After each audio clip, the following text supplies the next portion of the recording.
रात का तीसरा पहर था। राजमहल के ऊंचे मीनार पर चांद की फीकी रोशनी झिलमिला रही थी। सब कुछ शांत था, बस हवा में बहती थी एक अजीब सी ठंडक। राजकुमार आर्यन नींद में करवटें बदल रहा था। फिर वही सपना। झील के बीचों बीच एक लड़की खड़ी थी। उसके बाल हवा में उड़ रहे थे और उसकी आंखों में चांद की रोशनी झिलमिला रही थी। वो कुछ कहना चाहती थी, पर आवाज नहीं निकलती थी।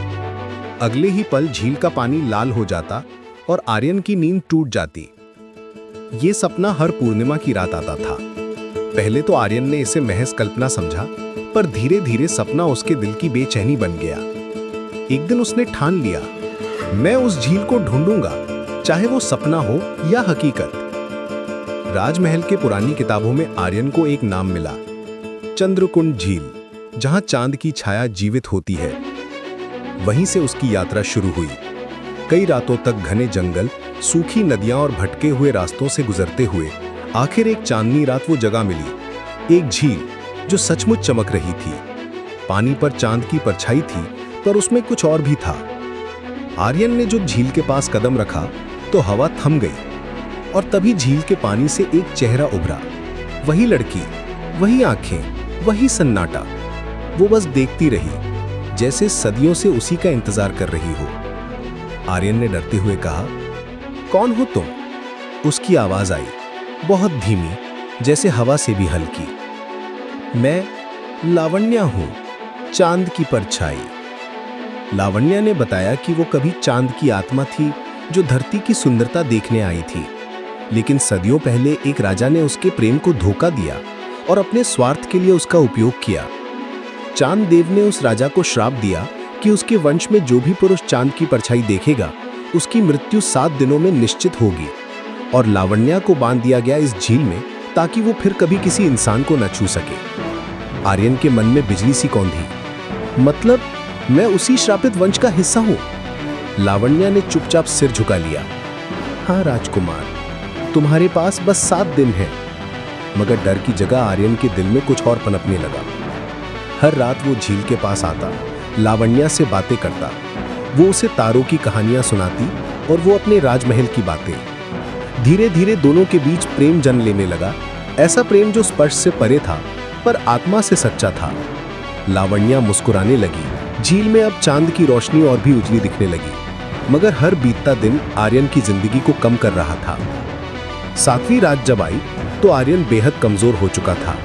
लावण्या की आंखों से आंसू बह रहे थे, लेकिन आंसू भी चांदी की बूंदों जैसे लगते थे। आर्यन, चले जाओ, वरना तुम भी इस झील की परछाई बन जाओगे। आर्यन ने मुस्कुराकर कहा, अगर मेरा जीना तुम्हारे बिना है, तो मेरा मरना तुम्हारे पास होना ही बेहतर है। उसी वक्त झील की लहरें तेज होने लगी। आकाश में चांद पूरा चमक उठा। एक आवाज गूंजी, अतीत लौट आया है। आर्यन ने अचानक अपने सामने एक पुरानी छवि देखी। वो खुद एक पुराने राजा के रूप में था और उसके सामने वही लावण्या थी। वो यादें लौट आईं। उसने ही उस समय लावण्या को धोखा दिया था। श्राप का कारण वही था। आर्यन की आंखों से आंसू बह निकले। मैंने तुम्हारे साथ अन्याय किया था, पर आज मैं उसे मिटाना चाहता हूं। वो झील में उतर गया और बोला, अगर मेरी आत्मा का अपराध था तो सजा मुझे ही पूरी करनी होगी। लावण्या चिल्लाई, नहीं आर्यन, अगर तुमने झील को छुआ तो तुम्हारी आत्मा भी बन जाएगी। पर आर्यन रुकने वाला नहीं था। उसने लावण्या का हाथ थाम लिया। पहली बार झील की लहरें सुनहली हो चुकी थीं और दोनों के चारों ओर चांद की किरणें घूमने लगीं। लावण्या की आंखों से रोशनी फूटने लगी। तुम्हारा अपराध मिट गया राजकुमार, अब मैं मुक्त हूं। आर्यन मुस्कुराया, तो अब मुझे भी जाने दो। अगले ही पल झील की सतह से उजाला उठा। लावण्या धीरे धीरे चांद की रोशनी में विलीन हो गई। आर्यन वहीं झील के किनारे गिर पड़ा। उसका शरीर ठंडा पड़ चुका था, पर चेहरे पर शांति थी। सुबह जब गांव वाले झील के पास पहुंचे तो उन्होंने देखा झील अब चमक नहीं रही थी, पर उसके बीच में चांद की एक परछाई स्थिर थी, जिसमें एक राजकुमार और एक लड़की साथ खड़े मुस्कुरा रहे थे।